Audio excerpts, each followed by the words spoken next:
Welcome to the Check-In, a podcast by the Telos Group on the Telos channel.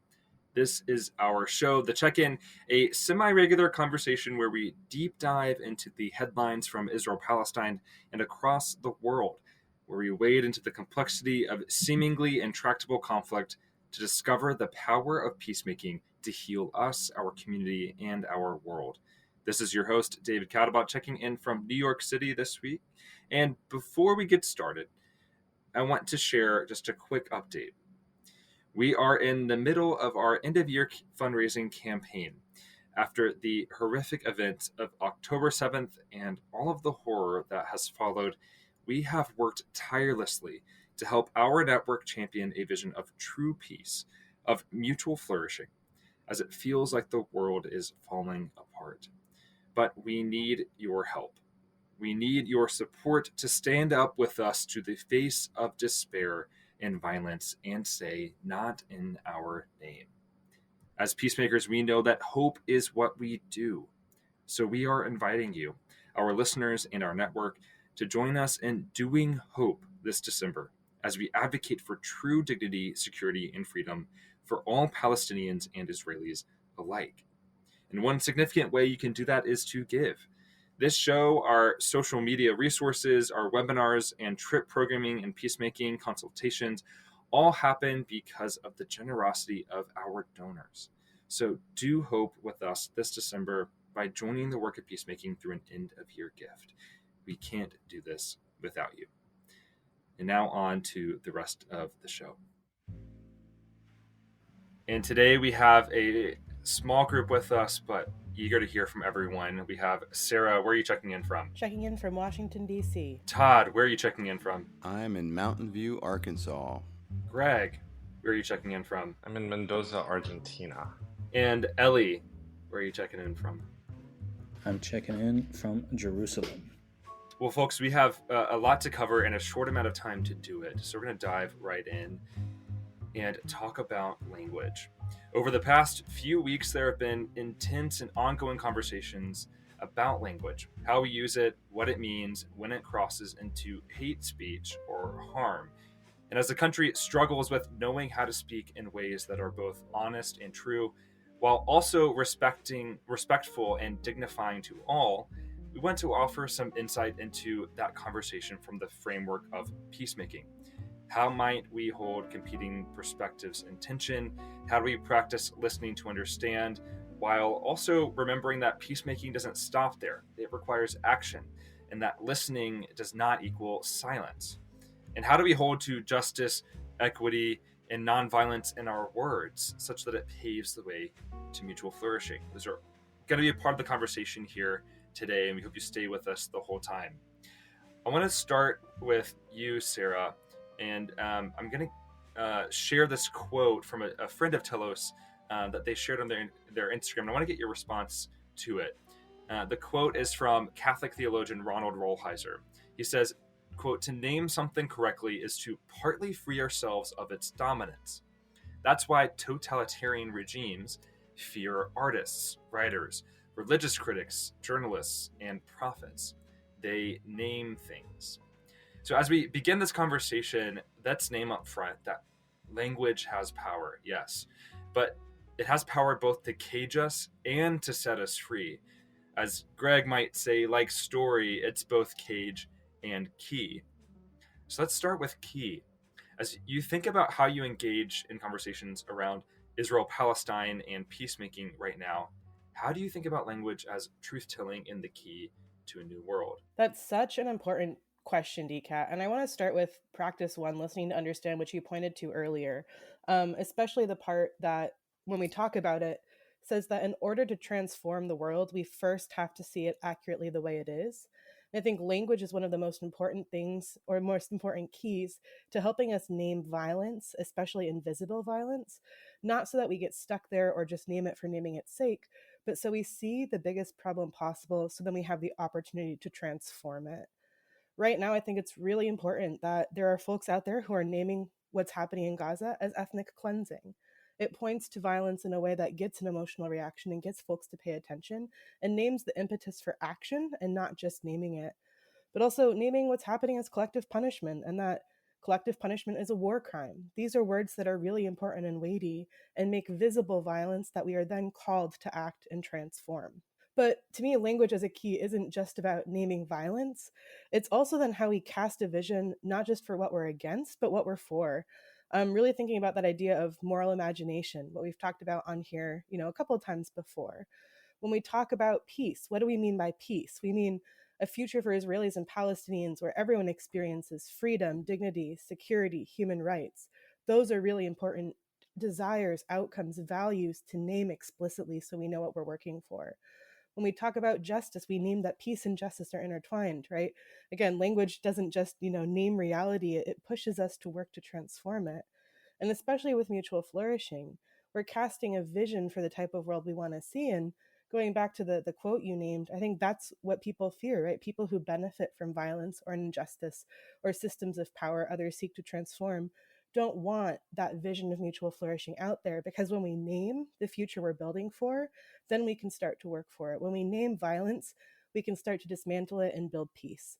And so to me, that's my initial answer as to why language is so important as truth-telling, both through naming violence, but then also to casting a vision for the type of just and peaceful world we want to build for everyone's sake. Sarah, I love what you just said there. Language doesn't just name a reality, it creates one. And as peacemakers, it's our job to not only speak honestly about what's going on, but cast a true and bigger vision of a world that actually is healed and repaired and brought closer to justice and peace. That's a really important truth to hold on to as we engage in this conversation. Todd, I'm going to move to you because in the same way that language can be a key to a new reality, language can also be a cage, particularly when we speak in ways in which we can't be heard. Can you tell us about how you think about language, not just as this window to the truth, but also as the ramp up to it, in the sense that intentional language of invitation, of bringing people along a journey so they can actually see what we're trying to share? What advice would you give to folks who want to speak honestly about peacemaking in Israel Palestine and cast this new vision, but feel like they can't because they won't be heard in their community? Yeah, that's the big challenge, especially right now. I mean, as Americans, of course, we have First Amendment rights and protections that allow us to say things that others find offensive or challenging. And on the other hand, that doesn't protect us from inciting harm or violence against individuals or groups of people. But as peacemakers, we have to also understand our constraints and obligations to both speak the truth and to do it in a way that allows us to be heard if we're really trying to seek transformation. And we're trying to do what Sarah just suggested. We're also in the speaking. We're also trying to continually be listening and understanding and allowing for our own growth and the growth of those around us. So, I mean, within the limits of the First Amendment, we can say whatever we like, but it's our job. If it's our job to communicate, and that is a part of what we're trying to do in a time like this, to bring light and truth to the conversation in ways that we think is lacking, we have to sometimes decide to meet our listeners where they are so that we can be heard, and sometimes so that we can open up a dialogue so that we can hear them. And that's where it gets really tricky on some of the things that we need to say and that need to be said in a time like this. In the past 2 months of this war, we've seen language used to describe Palestinians as animals, for instance, and we've seen the consequences of language that dehumanizes the people who live in Gaza. And because when the language is used in a certain way, then the lives are not valued in a way that allow you to actually call out what's happening and be heard around that. We've seen a lot of anti-Semitic language that it's either called for violence against Jews or has been interpreted by many Jewish people out of their own experience as a call to genocide. And so there's just this, inherent challenge we have to always be finding the most helpful ways to speak the truth, to say the things that are happening, to use language as a way to open people up, and open ourselves up so that we can do the honest work that needs to be done. I appreciate you naming, Todd, the way in which language has been used to dehumanize so many communities and been interpreted as dehumanizing in various ways. And I want to draw in Ellie for conversation next around Ellie, I want your perspective as an Israeli American on some of the conversations that have been happening in the U.S. around this question, this experience, particularly of rising anti-Semitism, which is a trend that's happening not only in the U.S. but around the world. But for us as peacemakers, in order to effectively combat and resist it, we have to honestly be able to identify it. And I would love your help for our listeners to better understand what is anti-Semitism, how might we recognize it, and then what might some common misconceptions be that our audience may have. Yeah, so I think it's a really big question and a lot to cover and think about and learn. So maybe in the time that we have, I want to say a couple things. The first is the way, I mean, I think similar to a lot of prejudices and a lot of discrimination towards many groups out there. There are different misconceptions. There's different prejudices that exist. But I think at the core of all that is the sense of othering, of seeing whether it's Jewish people in this case or other people as different and inherently different than us, which leads to what Tom talked about oftentimes, which can the dehumanization and possibly violence that comes with that. So I think that's one thing to keep in mind. And perhaps the other main thing that I've been seeing, and again, I want to say I live here in Jerusalem and have not been in the U.S. for quite a few years, and I would encourage everyone, our listeners, to speak with Jewish friends or with local Jewish communities, to practice listening, which is really at the core of peacemaking, like we've been saying, to understand what Jewish communities and Jewish individuals are going through in the United States. But with that said, something that I've been seeing is this idea that holds all Jewish people responsible collectively for the actions of some Jewish people or for the actions of the state of Israel. And in that sense puts individuals who may or may not agree with particular actions and obviously are Americans and of a different citizenship and of a different reality, as responsible as part of the actions here in Israel or elsewhere.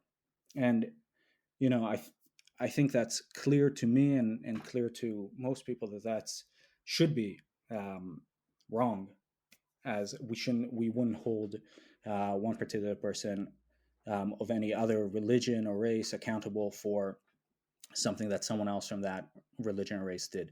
So I think that's something to be very, very careful of in conversations that are happening now and in activism that is happening now in the U.S., because there are terrible things that the state of Israel is doing and that we need to stop and we need to work on. And we need to be very careful not to conflate that with what Jewish people and Jewish communities are doing and saying, and assume that they support such a thing just because of their religion and who they are. I think that's really important, Ellie. Especially, there are anti-Semitic tropes that exist in the U.S. and across the world that say that Jewish communities are more loyal to Israel than they are to their own countries, right? And that being a kind of way to otherize and push people out of the sense of belonging in their own communities where they live and have many of them for generations, right? And wrapped up in that question, I think, is this confusion for a lot of people around the differences between Judaism and Zionism. And I know that's a really big conversation, but I think it's pertinent to this one and even the way that we use language as we talk about peacemaking. Can you just give us a brief kind of helpful explanation? What's the difference between those terms and how can we use that as we engage in this work of peacemaking? Yeah, these are really the big questions today. I would recommend for our listeners to join us on a Telos trip as soon as they can and really dive into these questions. But maybe on one foot, Zionism, or I'll say it this way: within Judaism and the Jewish tradition and Jewish texts, there's the land of Israel, the biblical land of Israel, has always had a central role. Zionism is a modern, a recent political movement, political ideology that is inspired by those texts or comes out of a longer idea of Jewish tradition, but is inherently a political, modern ideological movement that believes in broadly Jewish autonomy in the land of Israel today. Um, Obviously, very differently than how that's imagined in religious and biblical texts. So there in many ways there are similar sources that might be drawn upon, but at the end of the day, one is a faith, a religion, a peoplehood, that's Judaism, and another is a modern political ideology and idea, which is the bedrock of the state of Israel as it exists today.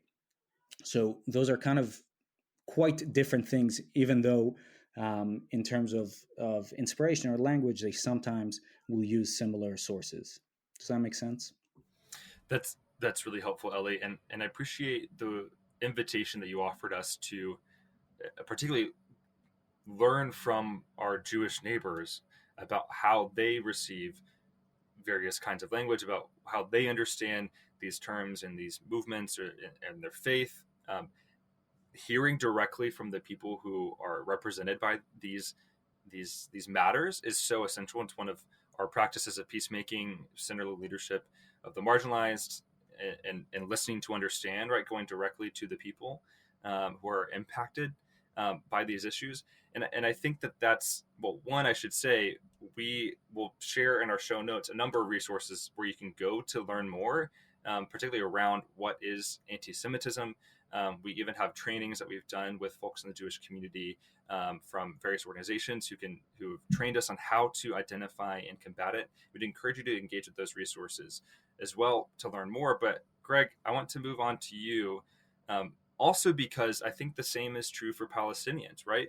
That we as peacemakers, those of us in the US, especially need to go to Palestinians to understand how they are experiencing this moment, listening to understand how language for them and for this community is important, and especially how language can be policed in this moment. I know that's an experience that a lot of Palestinians, especially the diaspora, are naming, that the way that their language is being used is being misinterpreted or is being silenced is a really common experience right now. Can you talk to us more about what that is? Yeah, I mean, I think I want to highlight something that you said earlier. It's important to name something, right? And so what we have is we have an important name for a phenomenon in the world called anti-Semitism. And that is significant because without that name, there are these forces that seem to just kind of exist in the world that we really can't identify, that we can't amplify, or as in the case of anti-Semitism, resist. And that's significant because when you think about great grave injustice, it starts first with language and story. You've been talking about story being cage and key too. And the Holocaust, didn't happen until Jews were so dehumanized that the crimes that Germans were committing against the Jewish people and others weren't being committed against people. That's how it became so these were sort of these caricatures, these tropes, these people who are trying to disrupt us. And the same thing has happened to Palestinians, and we don't have a good name for it. So, for example, as you're listening, be honest with yourselves. What's the first thing that you think of when you hear Palestinian? Is it terrorist? Is it anti-Semite? Do those words come into your head? That means if they do, if they entered your head, there's something happening, and it's in the water that we're swimming in. It's like coming into sort of our thoughts and our feelings without any sort of idea that it's there. And these tropes of Palestinians as these dangerous, violent people who before their humanity just hate Jews and hate the world. They're angry. They just want to destroy things. They are governing how we engage Palestinians right now. So you talk about policing of Palestinians' language and policing of Palestinian bodies and realities. That's really quite serious. And I have a name for it that I've heard used a couple times over history. But but I think we need to front something called anti-Palestinianism. And before you like start going, oh no, not another ism, not an anti-Semitism, Zionism, racism, Islamophobia, all of these things. Hear me out for just a second, because if we do believe that words lead to actions and actions lead to changed reality for good and for bad, which they do, it's important to understand that that Palestinians are today experiencing incredible injustice and have been for decades. And we've been completely ignored. Our stories, our agency, we've been reduced to these caricatures. And so anti Palestinianism is what Ellie referred to as this othering of Palestinians, making Palestinian humanity less important than others. And so, what I would say is that when you think of that, it looks like a few different things. You may have heard these quotes of former Israeli Prime Minister Golda Meir, which are quite famous, like the idea that Israel is a land without a people for a people without a land. Of course, there were Palestinians there, but in her imagination, they weren't people, or they weren't people to the same degree that Israelis and Jewish people who were, moving under the Zionist project to Israel en masse. Of course, there were Jewish people there since the time of Judaism too. And one anti-Semitic trope is to disconnect Jews from the land of Israel Palestine, when there's been a Jewish connection there for millennia.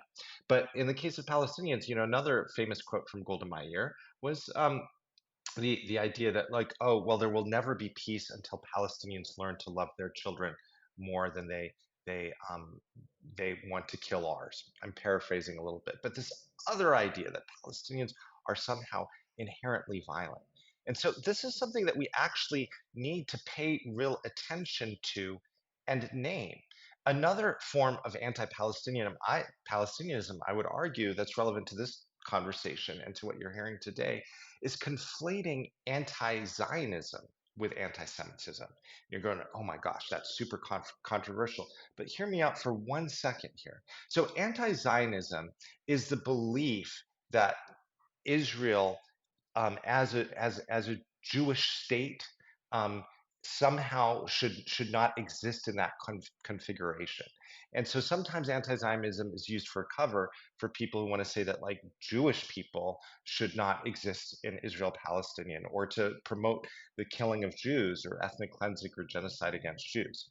But anti-Zionism is, those are just anti-Semitic beliefs, full stop. But anti-Zionism is something different. Anti-Zionism is the fact that the idea that there should be no preference for one people's rights over another in Israel Palestine. And so there's a lot of forms of anti-Semitism, just as there are a lot of forms of anti-Zionism. But we're doing all this algebra in our heads, but just listen for 1 second, because if you're Palestinian, the reality is that between 1947 and 1949, the beginning of the Nakba saw 3/4 of the local Palestinian population expelled, pushed out from their homes, never allowed to return because they were born the wrong race, religion in their own land. Of course, Israel was established in 1948 as a Jewish state. Zionists wanted to have a majority Jewish state in Israel Palestine. The problem is that there were already other people there, Muslim, Christian, and Jewish, but the majority were Palestinian, Muslim, and Christians. And for that to happen, you had to have a shift in the demographics, not just with immigration people coming in, but emigration people going out. And these Palestinians were forced out of their homes, never allowed to return. 80% of Gaza's population today are refugees from 1948 or their descendants. And so the idea that I'm trying to get at here is, like, how can you expect a Palestinian or other people who are sympathetic to Palestinians' equal humanity, not um, improved humanity, to somehow say that what happened to their families in 1947 to 49, what happened in the decades since, was right? It was not right. It was wrong. And so to equate this form of anti-Zionism with anti-Semitism is really desperately othering Palestinians, because it says that they cannot even talk about their reality. They can't say that the atrocities that they endured when hundreds of their villages were destroyed, the massacres they experienced, were in fact wrong. And so what it's really important to do here is we can move past all these isms and things, but it's to recognize first and foremost, the beginning and the end is the fundamental equality and dignity of all human beings. And anything we do to deny that, whether that's against Palestinians, whether that's against Jewish people, whether that's against Black people, whether that's against men, Christians, whatever, if we try to completely sort of deny the equal common humanity of a group of people, that is wrong, and that never leads us anywhere. That is a cage. We have been releasing on our Instagram a series that we're calling What to Say When You Feel Like You Don't Know Enough. And the first one that we released is this truth that you're naming, that all life is sacred and beautiful and valuable and important. But one of the others that you're also getting at is that it's possible to both resist anti-Semitism and advocate for Palestinian human rights at the same time, that those things don't cancel each other out, right? And I think that's an important truth to name to, and something to say even as you are engaging in your community as peacemakers, right? Out as we are working so hard right now in this moment to prevent the escalation of this crisis already. Sarah, last comment, I want to draw you in for another invitation before we close. What comes up for me as I listen to all of you talk about these different types of violence and language and how all of these intersect is our practice of self-interrogation. And I think coming out of this conversation, there's an invitation to all of us to practice self-interrogation, which is our process that we name when we identify our biases, question assumptions we have, and assess how we knowingly or unknowingly contribute to or benefit from injustice. And with bias, all of us have them. It's not a bad thing to have them. That's part of, being human. But doing that work of self-interrogation where we hold maybe some anti-Semitic bias or anti-Palestinian bias is a really great first step of doing the internal work of peacemaking to make sure that our external advocacy, which is just as, if not more important, is aligned with our deeper values and doesn't unintentionally continue to contribute to that kind of injustice or harm. So I just wanted to throw in there, as I've been listening, this is a chance for me to keep self-interrogating ways I and my communities are complicit, and wanted to extend that invitation to all of our other listeners as well. And I love that note, Sarah, because I think one thing is these things can feel so complex, like doing algebra in our head, and they can make us sort of afraid to act. Just a friendly reminder, we're all on learning journeys, myself included. I'm sure I'm going to get a lot of feedback to the comments that I just said. And that feedback is not for me to be defensive, it's to grow. If I am serious about really working towards a world in which we are all free and all claim equal human rights, then we have to listen to each other and value our different perspectives. So speak up. And even when you're scared, even when your body shakes, even when your voice shakes, do it with good intentions and use it as an opportunity to grow. We're all going to say things that are wrong and harmful, particularly in this moment. And it's not to give us blank check to say those harmful things. We want to do it with care. But the worst thing we can do in this moment is to be silent. Absolutely. Listening to understand is not silence. We start there, but we don't end there. We end with self-interrogate and advocate. Sarah, as you're inviting us to, and as Greg, you're reminding us, is how we put it all together. So, folks, continue to speak up for a permanent ceasefire and return of all hostages. Use the script that we provided. We are giving you language.